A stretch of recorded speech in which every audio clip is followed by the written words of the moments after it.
Halo sobat-sobat, kembali lagi dengan saya di sini. Saya mau berterima kasih dulu sebelumnya seperti biasa kepada sahabat-sahabat yang sudah mensubscribe channel kami.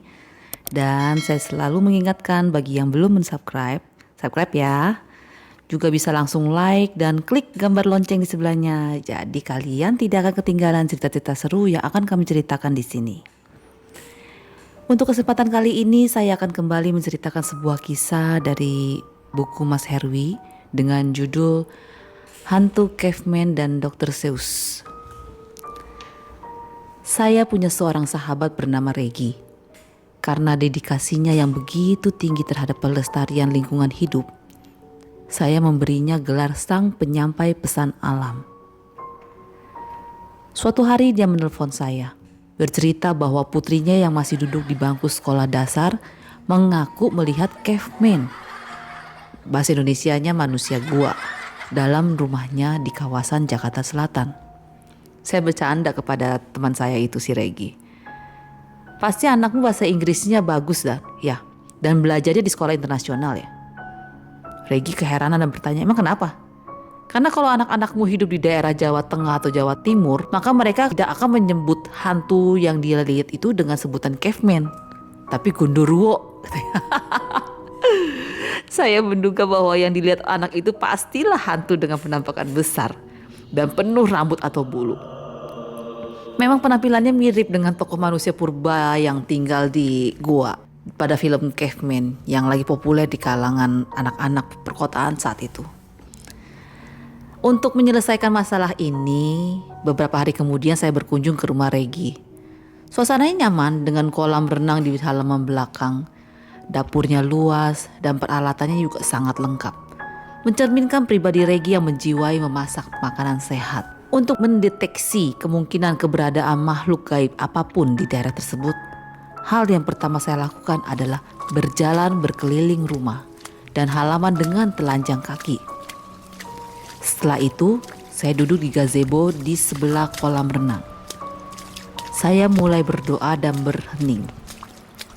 Setelah batin saya siap, saya mulai membuka komunikasi dengan makhluk tak kasat mata di rumah tersebut.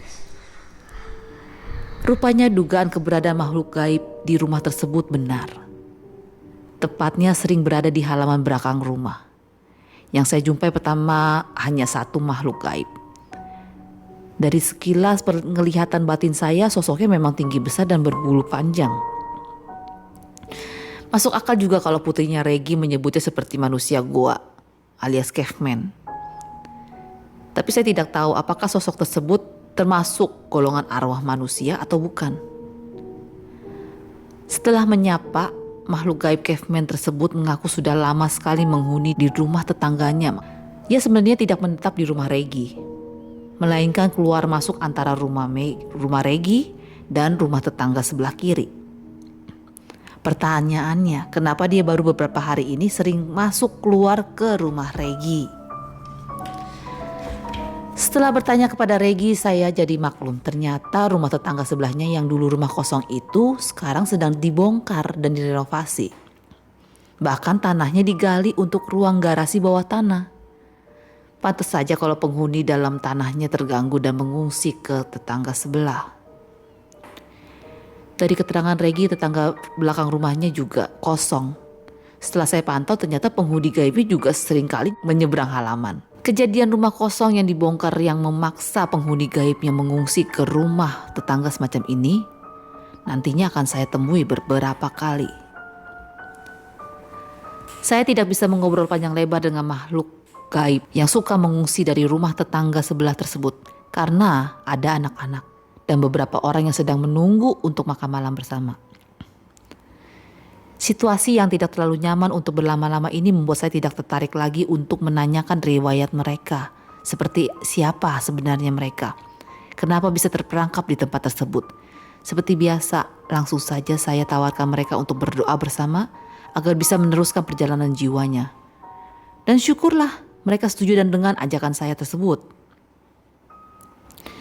Mengingat pengalaman yang sudah-sudah, daripada nantinya saya harus mengulangi proses berdoa berulang kali karena ada arwah-arwah susulan seperti pada kisah Nyai berkebaya hitam dan kakek penjaga api. Maka kali ini saya tawarkan kepada arwah pengungsi ini untuk sekalian mengajak para penghuni gaib tetangga-tetangga sekitarnya. Saya minta agar mereka mengajak serta siapapun yang mau bergabung dalam berdoa bersama untuk meneruskan perjalanan jiwanya. Saya juga memberi waktu kepada mereka untuk mempersiapkan diri. Sementara menunggu para makhluk gaib tersebut mengajak teman-teman sekitarnya, saya berkeliling rumah untuk mendoakan beberapa tempat yang saya anggap rawan menjadi jalan masuk ataupun tempat berdiam makhluk gaib. Kurang lebih 15 menit kemudian saya diberitahu oleh makhluk gaib caveman tersebut bahwa teman-temannya sudah siap. Saya heran, bagaimana bisa secepat itu? Ketika kembali berhadapan dengan mereka, mata batin saya melihat sejumlah mereka memang bertambah. Tetapi tidak sebanyak yang saya kira. Jumlahnya hanya 8 atau 10 makhluk. Meski begitu mereka merupakan salah satu kelompok yang perwujudannya seram-seram. Entah apakah mereka dulunya juga manusia. Walaupun sempat gemeter, untung aja saya masih bisa menguasai mental. Ini udah semua. Saya masih punya waktu loh. Kalau Anda sekalian masih mau mengajak teman-teman yang lain. Kata saya memberikan kelonggaran waktu kepada makhluk gaib tersebut. Lalu makhluk gaib caveman itu berkata, iya memang, hanya sejumlah ini yang berhasil kami ajak. Sebenarnya ada yang mau lebih banyak tapi mereka gak bisa ikut. Loh kenapa? Tanya saya keheranan. Mereka sebenarnya mau, tapi takut dan tidak bisa ikut karena terperangkap sebagai peliharaan beberapa pemuka agama di sini. Jawabnya diikuti konfirmasi dari yang lain. Saya hanya terdiam menggeleng-gelengkan kepala. Terus terang pada saat itu saya tidak percaya dengan keterangan mereka. Tapi saya tidak mau lagi berdebat dengan mereka. Lalu meminta mereka bersiap-siap untuk berdoa melanjutkan perjalanan jiwa. Saya menjadi terharu ketika mata batin saya menyaksikan para makhluk gaib ini menyiapkan batin mereka. Sekelompok makhluk yang berwujudannya menyeramkan tiba-tiba duduk melingkar dalam keheningan. Tidak ada lagi aura menakutkan yang terpancar. Sebaliknya mereka dalam kepasrahan yang sangat mendalam. Melihat mereka begitu kusuk, saya pun mengheningkan batin lebih dalam. Setelah itu saya lakukan metode yang pernah saya diajarkan arwah seorang perwira angkatan udara kepada saya, yaitu meminjamkan rasa untuk mengajak para makhluk itu berdoa berjemaah. Kami memohon kepada Tuhan akan pengampunan dosa dan kesalahan kami selama hidup. Kami memohon agar kami mampu mengikhlaskan segala hal yang membuat jiwa kami merasa dan masih terpaku di alam dunia ini. Dan yang terakhir kami memohon agar Tuhan berkenan membukakan jalan terang, agar kami bisa melanjutkan perjalanan jiwa kami. Setelah berdoa bersama sekian lama, pusaran cahaya lembut mulai nampak. Meluas, meliputi makhluk gaib yang sedang kusuk berdoa. Dan akhirnya mengangkat mereka dengan lembut untuk meneruskan perjalanan jiwanya. Sepeninggal mereka suasana tiba-tiba menjadi lebih hening. Seperti ada sesuatu yang kosong. Saya diam sejenak merasakan keheningan itu. Nikmat sekali rasanya. Setelah itu saya menutup doa dengan ucapan selamat jalan kepada makhluk gaib tersebut. Dan berterima kasih kepada Tuhan atas kemurahannya, mengizinkan mereka melanjutkan perjalanan jiwanya. Saya mengakhiri ritual ini dengan pertanyaan menggantung. Benarkah yang dikatakan para makhluk gaib tadi, bahwa di sekitar daerah ini ada banyak makhluk gaib lainnya yang menjadi peliharaan para oknum pembuka agama? Benarkah di sekitar sini banyak pembuka agama? Tanya saya kepada Regi dan suaminya ketika kami makan malam bersama. Mereka segera membenarkan, bahkan ditambah dengan keterangan jadwal dari hari pertemuan. Kelompok doa masing-masing para pemuka agama tersebut. Memangnya kenapa? Tanya mereka keheranan. Dari mana kamu mengetahui hal tersebut? Lalu saya menceritakan kepada Regi dan suaminya semua hal yang disampaikan oleh para makhluk gaib tadi sebelum mereka berangkat meneruskan perjalanan jiwanya. Tetapi saya juga mengingatkan mereka bahwa bisa jadi informasi ini salah. Saya tidak lagi memikirkan hal makhluk gaib peliharaan para pemuka agama tersebut di atas. Sampai beberapa bulan kemudian kembali ditelepon lagi oleh Regi. Kali ini putrinya berkata kalau ia melihat sosok seperti karakter dalam film kartun Dr. Zeus untuk menggambarkan makhluk besar yang berbentuk kepalanya tak beraturan. Saya mengheningkan batin dan mengecek dari jarak jauh keadaan rumah Regi. Hasilnya saya heran. Kenapa ada satu makhluk gaib yang tersesat masuk lagi ke rumah Regi?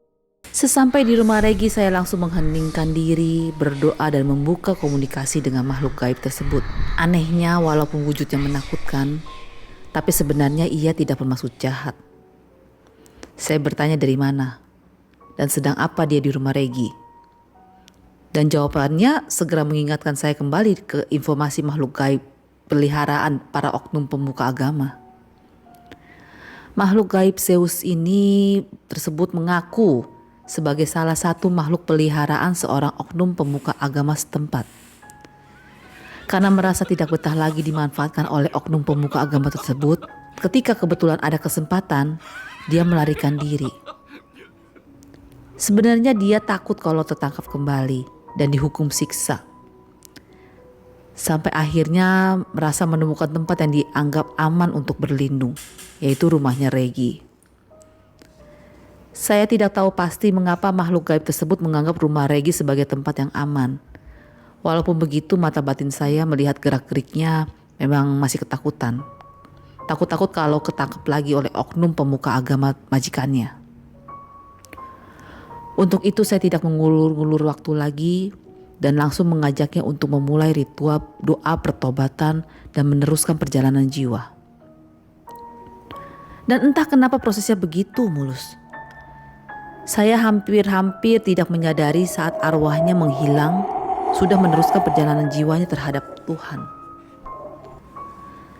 Setelah selesai doa ritual, saya kembali merenungkan peristiwa tadi dan menghubungkannya dengan pengalaman terdahulu. Walaupun makhluk gaib Dr. Zeus ini tadi mengaku sebagai peliharaan seorang oknum pemuka agama, tapi saya tetap ragu apakah benar ada pemuka agama yang memelihara makhluk gaib. Catatan kecil dari cerita di atas adalah oknum pemuka agama itu apakah memelihara makhluk gaib. Terus terang saya tidak tahu apakah benar ada oknum pemuka agama yang memelihara berbagai makhluk gaib. Kalaupun benar, apa alasannya? Apa fungsinya? Apakah ada alasan spiritual, sekedar untuk pamer, kesaktian, atau bahkan dimintai bantuannya? Terus bagaimana hubungannya dengan ilmu agamanya? Apakah memang dianjurkan atau sebenarnya bertentangan? Setelah sekian lama menyimpan berbagai pertanyaan itu, akhirnya saya bertemu dengan dua orang yang saya pandang tepat untuk bertanya. Yang satu adalah ahli spiritual di Jakarta dan yang lainnya adalah seorang ulama di Jawa Barat. Kriteria saya terhadap mereka selain berpandangan luas dan terbuka soal spiritual agama dan kepercayaan, yang jelas mereka berdua jauh lebih ahli dan berpengalaman daripada saya soal dunia roh, arwah, makhluk halus, dan atau apapun itu sebutannya. Jawaban mereka atas pertanyaan saya tersebut sungguh mengejutkan. Mereka tidak saja membenarkan bahwa memang ada oknum pemuka agama yang memelihara makhluk gaib. Bahkan menyebutkan beberapa nama dan memberikan contoh-contoh kejadiannya. Salah satunya adalah seorang oknum pemuka agama yang kehilangan kemampuan berdakwah dan berbahasa asingnya setelah makhluk gaib peliharaannya dicabut. Menurut pengalaman kedua tokoh tersebut, kejadian seperti ini dialami oleh oknum pemuka agama dari berbagai macam agama. Di kemudian hari saya juga bertemu dengan seorang oknum pemuka agama dari Indonesia bagian timur yang melakukan hal yang sama.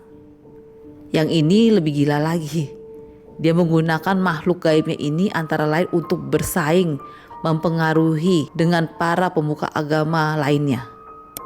Dunia memang edan. Ikuti terus cerita dan pengalaman real yang akan saya ceritakan nanti di episode selanjutnya. Sampai jumpa.